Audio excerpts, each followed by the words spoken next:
चोर देवरानी। एक बार की बात है, सुषमा अपने पूरे परिवार के साथ खुशी खुशी मोहन नगर में रहती थी। उसकी 2 बहुएं थी, पल्लवी और शिवानी। एक दिन दोनों बहुएं रसोई में काम कर रही होती है कि तभी उनकी सास सुषमा उन्हें बुलाती है। अरे बहू, जरा इधर तो आना। शिवानी, जरा जाकर देखना सासू माँ क्या कह रही हैं। दीदी आप ही देख लो ना जाकर, आपको भी तो सुनाई दे रहा है। अरे मैं आटा गूंद रही हूँ ना, तुम चली जाओ। हाँ तो मैं भी तो सब्जी काट रही हूँ ना दीदी। अरे बहू जल्दी आओ। ओफो, ये तो जाएगी नहीं। मैं ही जाकर देखती हूँ कि क्या करना है। पल्लवी सुषमा के कमरे में जाती है। जी मम्मी जी, क्या हुआ? शाम को घर पर कुछ मेहमान आने वाले हैं, तो तुम अच्छा सा खाना बना लेना बहू। ठीक है मम्मी जी, आप बता दीजिए क्या क्या बनाना है और कितने लोग आ रहे हैं। सुनील की मौसी जी और उनका पूरा परिवार आ रहा है। कुल मिलाकर 3 लोग और हमें मिलाकर हुए 9 लोग। तो अभी से ही तैयारी करना शुरू कर दो।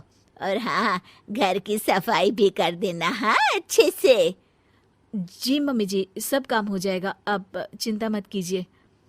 पल्लवी शिवानी को घर में मेहमान आने वाले हैं इसके बारे में बताती है। क्या 9 लोगों का खाना बनाना होगा, घर की सफाई करनी है? बाप रे, सासू माँ ने तो हमें घर की नौकरानी ही समझ कर रखा है। ऐसा नहीं बोलते शिवानी, हम इस घर की बहू हैं और घर के काम करना हमारा फर्ज है। दीदी तो है ही सासू माँ की चमची, जब देखो सासू माँ सासू माँ। मैं तो इतना सारा काम नहीं करने वाली।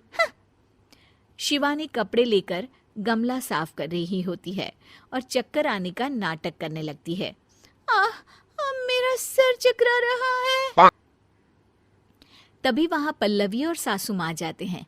अरे बहू, क्या हो गया तुम्हें? मम्मी जी, बहुत तेज सर में दर्द हो रहा है। तुम एक काम करो शिवानी, आराम कर लो। नहीं नहीं दीदी, घर में मेहमान आने वाले हैं, मुझे आपकी मदद करनी चाहिए। अरे कोई बात नहीं शिवानी, तुम आराम कर लो, मैं सब काम कर लूंगी। ठीक है दीदी, अगर आप इतना कह रही हैं तो आराम कर लेती हूँ। शिवानी आराम से अपने कमरे में मैगजीन पढ़ रही होती है। इसे कहते हैं आराम की जिंदगी। इतना सारा काम। चलो, सारा काम खत्म हो गया, शिवानी को देख आती हूँ। शिवानी अपने कमरे में ईयरफोन में गाने सुनते सुनते सो जाती है और उसके साइड में मैगजीन भी रखी होती है। पल्लवी वहां आ जाती है और वो सब देखती है। ओहो, तो मतलब सब काम चोरी का बहाना था। अभी बताती हूँ इसको। घर का सारा काम मुझे करना पड़ा और ये महारानी यहाँ मैगजीन पढ़ रही है, गाने सुन रही है। पल्लवी रसोई से एक प्लेट और चम्मच लेकर आती है और शिवानी को थाली बजाकर उठाने लगती है। शिवानी अचानक से उठती है। उठ गई महारानी, गाने भी सुन लिए, मैगजीन भी पढ़ ली। तुम तो बहुत बड़ी झूठी निकली शिवानी।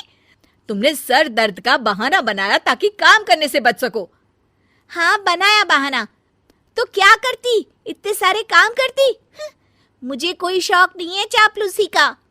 क्या चापलूसी? तुम्हें लगता है कि मैं सारे काम चापलूसी के लिए कर रही हूँ? और नहीं तो क्या। तभी वहां सासू माँ आ जाती हैं। अरे बहू, वो लोग बस आने ही वाले हैं, तुम तैयारियां कर लो। जी सासू माँ, तुझे तो मैं बाद में देखती हूँ। सब खाना खाने बैठते हैं और खाना शुरू करते हैं। तभी सुनील की मौसी बोलती है।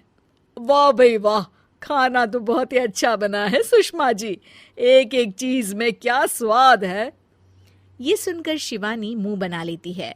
उसे अपनी जेठानी की इतनी तारीफ रास नहीं आती। आपकी बहुएं तो बहुत ही अच्छा खाना बनाती हैं। हाँ, बनाती तो दोनों ही अच्छा है, पर आज ना ये सारा खाना बड़ी बहू ने बनाया है। छोटी बहू की तबीयत ठीक नहीं थी, सो इसलिए। मानना पड़ेगा सुषमा जी, आपकी बड़ी बहू तो बहुत ही गुणवान है। पल्लवी की तारीफ सुनकर शिवानी को जलन होती है। पल्लवी ये सुनकर खुश हो जाती है और शिवानी की तरफ देखकर उसे चिढ़ाती है। कुछ देर बाद मेहमानों के जाने का वक्त हो जाता है। मौसी जी सबके लिए उपहार लाई होती है। वो सबको शगुन के पैसे देती हैं और अंत में पल्लवी के पास आती है। तुम्हारे लिए शगुन का लिफाफा तो है ही, पर बहू तुम्हें एक और उपहार भी मिलेगा इतना अच्छा खाना बनाने के लिए। मौसी अपने सोने के कंगन निकालकर पल्लवी को पहना देती है। ये लो, ये मेरे मनपसंद कंगन है, अब से ये तुम्हारे हुए। धन्यवाद मौसी जी। ये देखकर शिवानी तो पूरी तरह से जल जाती है और गुस्से से रसोई में चली जाती है। तभी वहां पल्लवी आ जाती है और उसे अपने कंगन दिखाने लगती है। देवरानी जी, अब आपका सर दर्द ठीक तो है ना? मुझे लगता है कि अब सर दर्द शुरू हो गया होगा आपका।